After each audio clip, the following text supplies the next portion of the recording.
What is up, everybody? It's your boy Clint back from the Die Hard MMA podcast. This is odds.com, and this is your post weigh-in show for tomorrow's Wednesday event, UFC Fight Island 8. We are talking first thing in the morning fights, and I couldn't be more excited about it. This is a good one, and we've got a lot of fights to break down for this recap. So let's get right on into it, shall we? Do me a favor, smash that like button, and make sure you subscribe here to Odds HQ if you haven't already. Thank you so much for your support. The very first thing we got to talk about here is Victoria Leonardo taking on Manan Fiort. Victoria Leonardo came in at 125.5 pounds. She looked really good on the scales. Nice flex. I like what I see from this girl.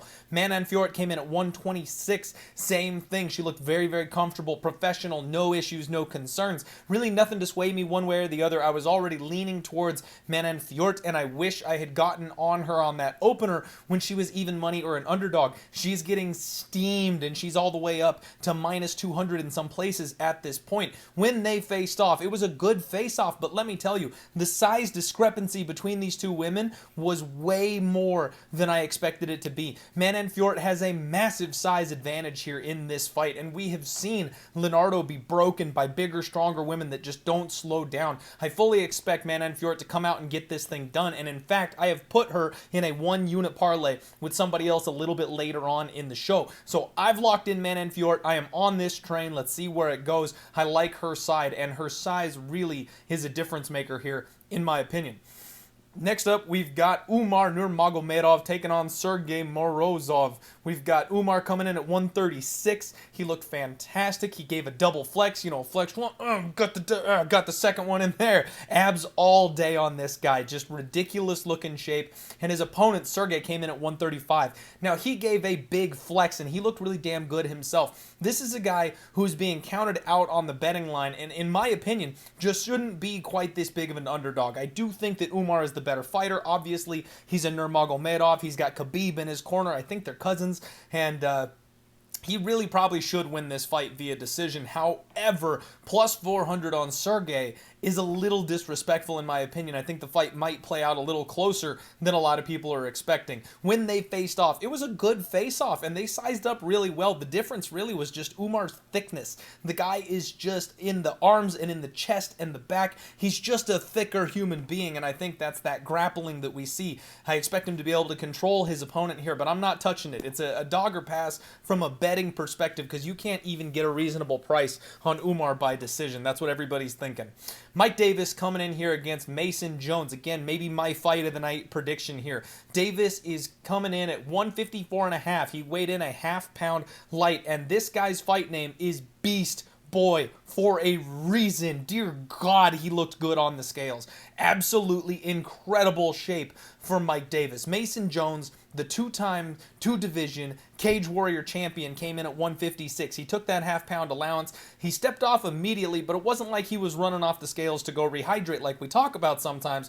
He got back on, kind of smiled it off, gave his show his photo opportunity there, and he looked okay on the scales. A little red in the face, which I was a little concerned with, but besides that, pretty good. They sized up really well. Good face-off. Once again, the difference between these guys is the thickness. Davis just looks like he's way more physically powerful than this guy. Now, I like Mike Davis, and I wanted to bet him, but I can't go against Mason Jones at the minus 200, minus 210 line that's out there. There's been a lot of love coming in for Mason Jones, and he's getting bet down at this price. So what I'm thinking is if we get a low enough price tag on Mike Davis, if you can get minus 140 by fight time or something like that, then that would be the side that I would be interested in. I do like Mike Davis. I do think that he wins, but we can't disregard or disrespect Mason Jones. If you've got a Mason Jones plus 225 sitting in your pocket, you did a damn good job, and you've got a damn good bet for tomorrow morning's fights.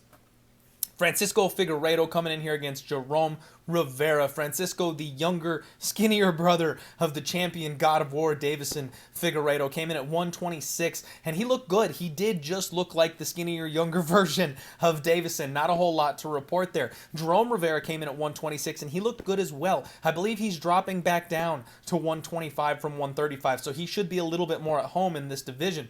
Now, Francisco Figueiredo, he broke the cardinal rule. He's rocking the sunglasses when he came in for the face-off with his opponent. At least least he did it for the face-off and not on the scales. I can't stand it when they're on the scales, and I always think they're trying to hide something when they do it on the scales. So he weighed in just fine, but he wore the sunglasses at the face-off, and they both did their, fight stance, and then Figueiredo tried to switch it up, and I think he's trying to channel his brother here a little bit. He kind of tried to, get up and punk Jerome Rivera. Rivera wasn't having it, though.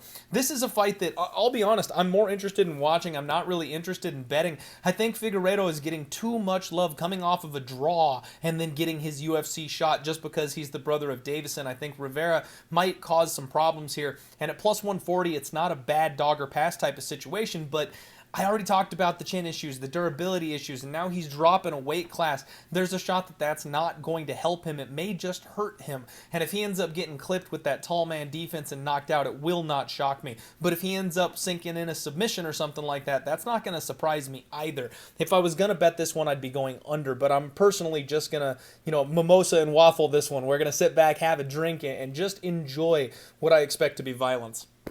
Next up, we've got Dalcha Lungiambula taking on Markus Perez.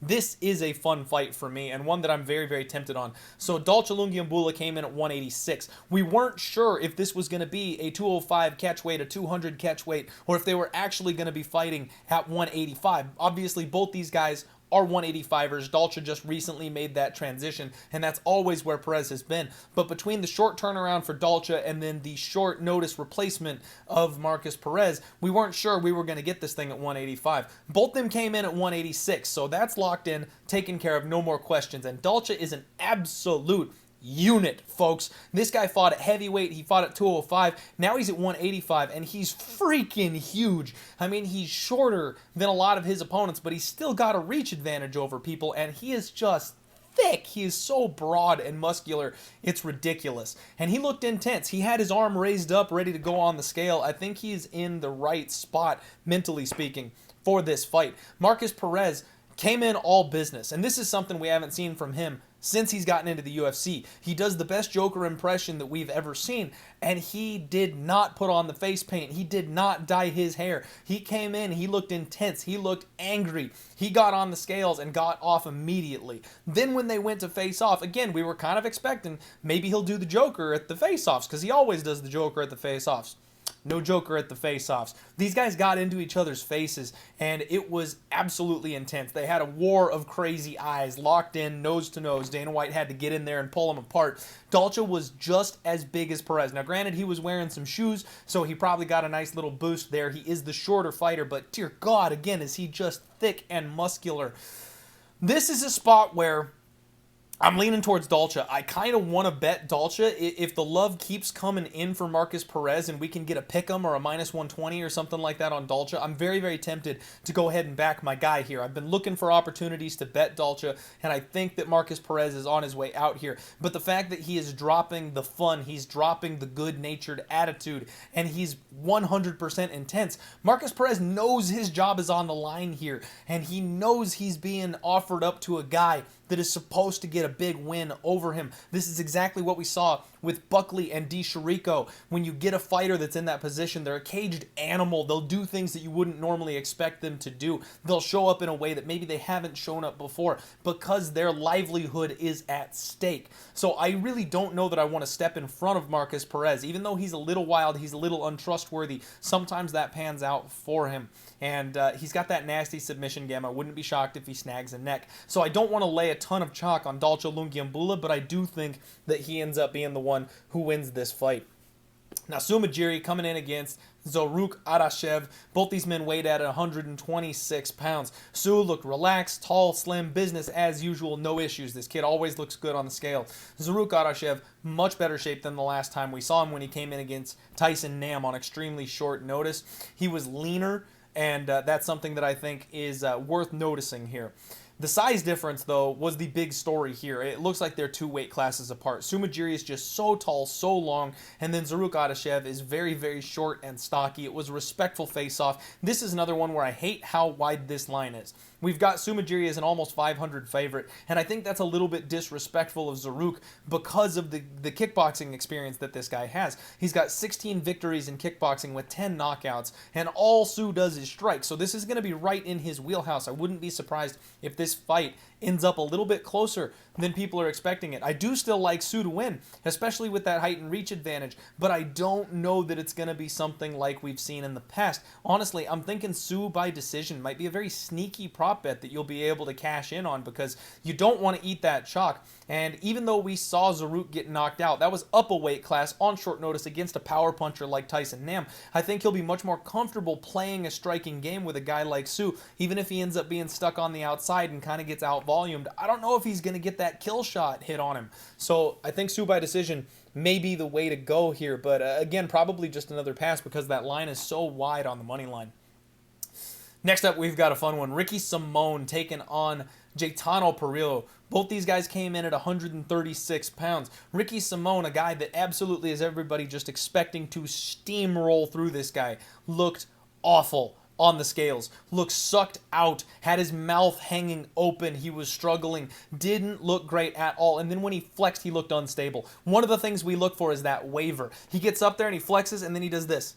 And that is the key right here. He was a little unstable on the scale. Now, he's going to have the opportunity to rehydrate, but we know how much weight this man cuts. He's a big, big man for 135, and he uses that as a weapon to his advantage, but it may backfire if he's got a bad weight cut or if he ended up blowing up a little bit after the cancellation with Brian Boom Kelleher. I actually reached out to my boy, Brian Boom Kelleher, to see what he thought about this one. Considering Ricky Simón was his prior opponent, I wanted to know what he felt he saw here, and he couldn't have agreed with me more. He said that Ricky looked rough on the scales, and that's something that we have huge question marks about. His opponent, Gaetano Perillo, came in at 136, and he gave the double thumbs up immediately. This guy was in shape. We've talked about how these short notice replacement guys, you never know what shape they're going to be in. They could come in off the couch and just be in a bad, bad spot. But he looked like he was ready to go. There wasn't any love handles. There wasn't any extra fat hanging around on him.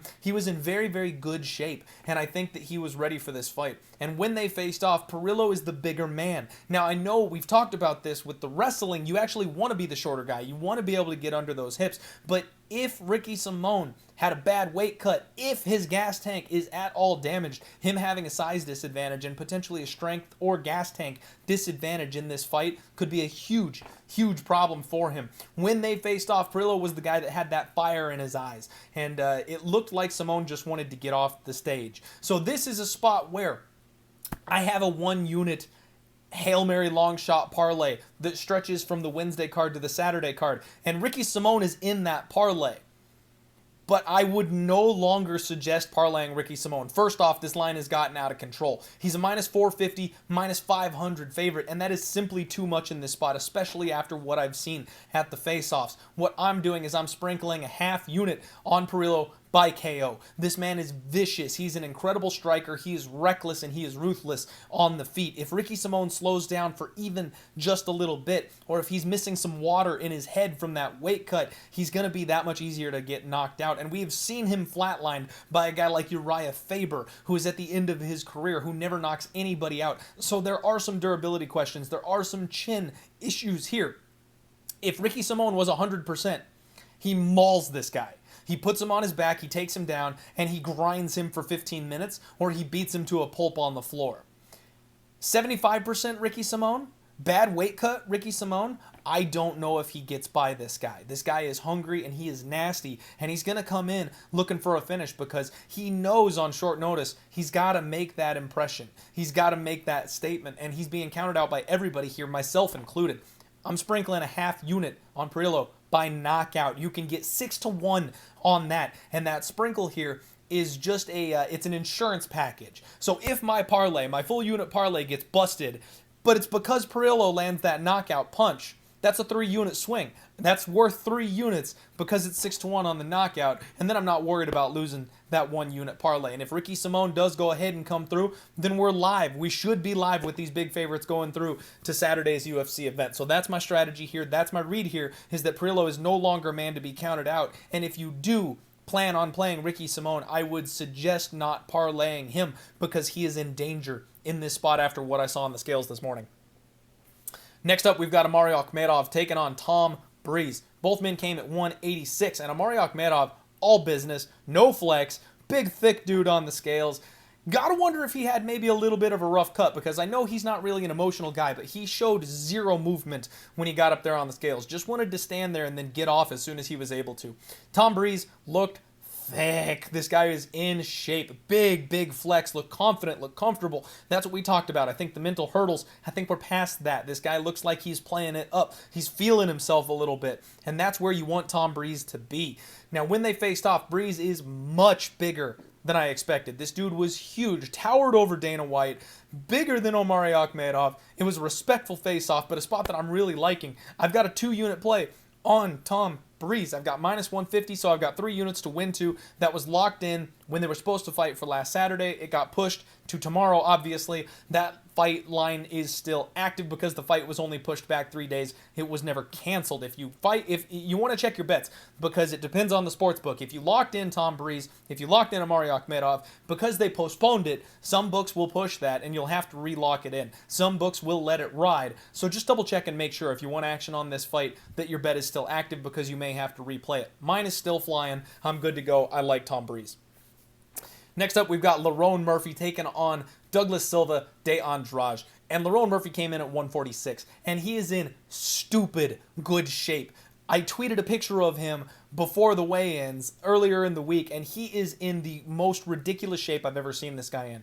Absolutely shredded, veins popping out everywhere, looked incredible on the scales. This kid is legit, and he's ready to go, and his body is a weapon. Douglas Silva de Andrade came in at 145. This guy's 35 years old. He was first to the scales, and he looks superhero shredded. 1% body fat, not a single bit of fat on this guy. Just unreal shape. But the size is a factor again. When these guys faced off with each other, Lerone Murphy is a full head above this guy. He's absolutely huge, and Andrade was flexing hard, trying to make up for that size disadvantage. He's got that little dog syndrome, looking to try to punk his opponent any which way he can. I'm fully in the Lerone Murphy camp here. I just don't like how wide this line has gotten. He's a minus 300 favorite at this point, but I completely agree with him winning the fight, and that's why he is the other end of my parlay with Manan Fiort. That comes to plus 105. I put 1 unit on it, plus 105. Manan Fiort tied with Lerone Murphy. I expect both these fighters to get it done for us, and that one should be a casher. I like everything I see from both of them. I like everything I see from them on the scales, and this is more of a should win read from Lerone Murphy. I think that size discrepancy is going to play a huge factor in this. And the other thing I spotted was that a lot of books are disrespecting the squeeze that Lerone Murphy has. He doesn't have any wins by submission on his record, but he has threatened with an absolutely nasty guillotine that he nearly got a couple finishes with. We've seen it a couple of times. And Silva may panic wrestle when he starts getting boxed up in this fight. Because he's going to be at that range disadvantage, he may need to get in and close that distance. Don't be shocked if you see a Lerone Murphy guillotine victory here. And at 14-1, that may just be a sprinkle for your boy. Matt Schnell, danger, taking on Tyson Nam. This is one we've had our eye on for a long time. We've talked about it multiple times because it's been rescheduled so many times. 125 pounds, Matt Schnell came in great shape, no issues, looked good on the scales. Tyson Nam dropping from 135 down to 125, where he seems to have struggled a little bit in the UFC. Stone cold on the scales. This guy is rocking and ready to go. He looked good as ever. Looks like he, at this age, at this stage of his career, dropping weight class, not usually something that I like to see, but he looks like he handled it just fine, and I didn't see anything that would make me question him. It's just a matter of whether or not that power translates to the lower weight class.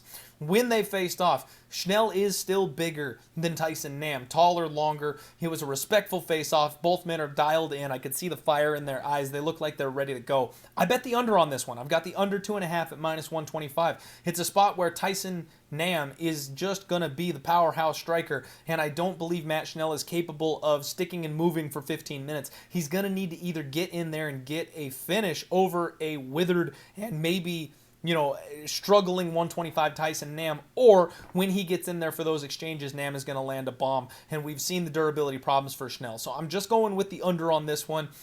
I'm going to say Nam by knockout, but I think the under is in play here, especially because Schnell looks to be the maybe the better, larger, younger, not better, sorry, more well-rounded. He's got that ground game advantage, and he's the younger fighter. Roxanne Modafferi coming in against Viviane Araújo. We've got Roxy, my girl, coming in at 126, and she went full Naruto, baby. She went full Hokage, rocking the headband and rocking the Leaf Village. She looked good as ever on the scales, very relaxed, having a good time. Love her positive energy. Viviane Araújo came in at 126, and again, she was another one that is just stone cold, confident, ready to go, looked excellent on the scales, always in good shape. When they faced off, it's size versus explosiveness. Roxy is bigger than Viviane Araújo is, but Araújo looks like she's absolutely shredded. She is ready to go for this fight. And I am extremely tempted to throw a little something on Roxanne Modafferi. If we get up in the ballpark of, 3 plus 300 here, she's about 270 plus 250 right now. It looks like a little bit of money coming in on Roxy. Some people probably seeing that size discrepancy here. We've seen Araújo slow down, and if Roxanne Modafferi sticks to her guns and looks to employ that cage control and grappling, there's a chance that she can squeeze out this split decision win here. So I'm tempted on the dog, Roxanne Modafferi. This is a dog or pass situation, in my opinion. I wouldn't trust Vivi at this gigantic price tag of minus 300 or higher. Ike Villanueva taking on Vinicius Moreira. These guys both came in at 206. Now, Ike made weight easy. This guy should be fighting at 185. I've said that a lot because he's just small for 205. But he does look like he's slimmer. He looks like he's in better shape this time around. So I like to see that. He gave a quick flex and got off the scale. Vinicius Moreira came in and he looked like he is in a little bit better shape himself. He's a little leaner than normal, but he still needed the towel. He was still just a tad bit overweight here, and he made the cut when they let him strip down and put the towel up on there. He made 206, so we are good to go, but there's a question there for me. Now, we know Moreira's always got a bad chin. He just is not a durable man. I took the under 1.5 in this spot because I think it's Ike by first round knockout, but if Ike doesn't get that first round knockout, he's at a severe size disadvantage, and Moreira should just be able to lay on him until he gets this thing to the floor. As soon as he gets it to the floor, I don't think Ike has anything for him. Moreira's jiu-jitsu is nasty. So I expect a round one finish from these guys. Moreira, big size advantage. They kept their distance. It was respectful. They both look ready to go. They both know their jobs are on the line. And I listened to an interview with Ike. He full well knows he needs to make a statement in order to keep his job here with the UFC. And he is saying that he's going to put this guy away and put him away early, which for me is just music to my ears. Because if you got that under 1.5, Ike comes out like a madman and either gets that knockout or puts himself in a bad position and gets submitted. So I love the under 1.5 here in this spot. Co-main event time, Warlley Alves taking on Mounir Lazzez. Both men came in at 171 pounds. Warlley Alves looked pretty good, honestly. This is a guy that I have faded and I've been watching for this fight because he looks bad on the scales sometimes, and he's a one-round fighter, so I always look to see if he had any kind of a rough cut. Now, today, he looked a little soft. He looked like he had a little less muscle. I heard some interviews, I did my research, and he talked about how he is looking to reinvent himself. He still believes that he can be a UFC champion at some point in his career, and he's not done yet. So to me, I gotta wonder is this 2.0 of Alves? Is this him coming back and going, you know what, I had too much muscle on me, I had gas tank problems, I'm going to cut it down a little bit, do a little less weight training, and be able to last longer in the fights? That's the one thing that I'm skeptical of here in this spot. If I hadn't heard that interview with him looking to reinvent himself, then I would be thinking this was a bad weight cut situation. So this is either a neutral thing that he's coming in and trying a different strategy out in the fight, or this is a negative that he looked bad on the scales and he is not in as good of shape as we have seen him before. He showed no emotion when he was on the scale, and he got off extremely quickly, which to me kind of supports that potentially struggling with the weight cut scenario. Mounir Lazzez on the flip side of this thing looked fantastic. This guy looked great at 171. Gave a solid flex, very confident. Love what I'm hearing from him in his interviews as well. When they faced off, Alves brought his slingshot. He always does. That's his thing. I don't know what's up with that, but he always brings his slingshot. And they were kind of talking to each other. It wasn't shit talking. It was respectful. I think they were both pumped up and excited for the opportunity to have this fight. I believe that Alves was thanking Lazzez for filling in on short notice so that he could still get in there and compete. It was a good face-off. I'm big on the Lazzez camp. You all know that. It's a fight that I am not going to have tracked on my record. I called Lazzez closing as a minus 250 favorite by fight time, and I put that tweet out as early as possible for you all, and that's where he is right Now, he's at 250, minus 250 favorite. I agree with that line. I think it's spot on. I think he should be the favorite, and I expect him to put Alves away after Alves gasses out here in round 2. We got in on it early. A lot of you are sitting on a ticket of Lazzez minus 135 or minus 140 because we watched out for it so early. But since that's something that not everybody had access to and not everybody could get on, it's not going to be a tracked bet or a tracked play or anything like that. That's what we're on, is Lazzez at a very short price that doesn't exist out there anymore today because they botched the opener. Now, at this point, I think Lazzez is parlay material. I'll say that. I do think that Lazzez should get the knockout win. My read of the situation doesn't change one bit. I did play the under 2.5 here in this spot myself because I think either Alves is going to sink a early submission in and test that grappling and that ground game of Lazzez, or he's going to gas out and Lazzez is going to clip him and put him away as this fight stretches on a little longer. So the under 2.5 is the official bet, the real play, but I wouldn't hate the Lazzez parlay or maybe even taking the Lazzez by knockout. But Lazzez by knockout is about plus 120, so if you're looking to save yourself some, then go ahead and play that way. I don't know that I would suggest necessarily laying the gigantic wood on Lazzez at this point. That's a big exposure at minus 250, but I do think he should be up around the minus 300 range, so some slim value if that's what you're looking for, if you want to have that decision opportunity still in the line. But we're all team Lazzez here and hoping for some violence. Main event time, Michael Chiesa taking on Neil Magny. Michael Chiesa came in at 170.5. Neil Magny came in at 171. Chiesa took forever to get his damn clothes off. He took forever to get on the scale. And honestly, he looked a little uncomfortable to me in the face. Not bad weight cut, but uncomfortable. So I'm not quite sure what to make of that. His body looked good. He was in good shape. And he was very cordial with Neil Magny at the face-off. So I don't know if there's anything we can really read in too far in that spot. Neil Magny, business as usual. Big old genuine smile from this guy when he weighed in. Looked excellent, great shape, and I think that he is, rocking and ready to go. This guy's a consummate professional. He's made this weight a lot, and there was no sign of him struggling whatsoever. When they faced off, both guys, you could tell, were in a good mood. Chiesa told him not to laugh, and then, of course, they both busted up laughing in this thing. They sized up well. Slight size advantage for Neil Magny, but Chiesa is not a small man at 170 pounds. So again, this is a spot where we took advantage of the market here. We had an opener of Magny, minus 185. All the money came in on Chiesa. We got Neil Magny at minus 130, and that's the spot that I'm really liking here. I'm on the Neil Magny side. He's been a money train for us. I see no reason to get off at this point. I think this fight is Chiesa early or Magny late. I did also play fight doesn't go to decision at plus 125. That's a dual threat there. If Chiesa is going to win this fight, it's going to be an early submission, in my opinion. He's going to be able to out-grapple Magny and cook him and then lock something in. Otherwise, Neil Magny should take this thing over and win either a very convincing decision, or I also sprinkled those round 3, 4, and 5 props. I think that a late finish for Neil Magny when he just drains the gas tank of Chiesa and is the much, much better man on the feet will eventually come into play.